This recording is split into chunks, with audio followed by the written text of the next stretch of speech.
তোপসে fry তো অনেক খেয়েছেন, এবার একবার আমুদি মাছের ফ্রাই করে খেয়ে দেখুন, খারাপ লাগবে না।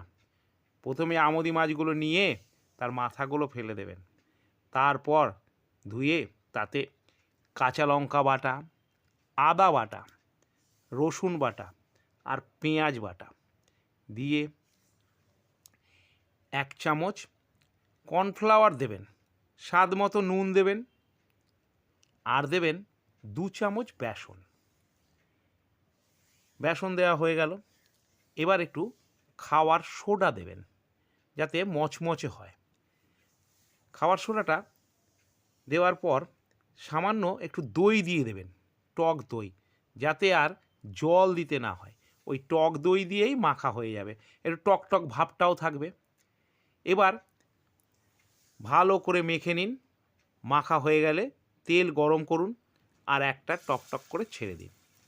যদি ভিডিওটা ভালো লাগে তাহলে লাইক, কমেন্ট, শেয়ার করতে ভুলবেন না, আর ইউটিউব থেকে দেখলে সাবস্ক্রাইব করতেও ভুলবেন না। হ্যাঁ, ভাজা হয়ে গেল, লাল লাল করে ভাজা হয়ে গেছে।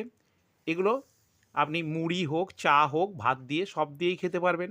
ভাজা যখন হয়ে গেছে আমিও একটা টেস্ট করে দেখি কেমন। বাহ, দারুণ হয়েছে।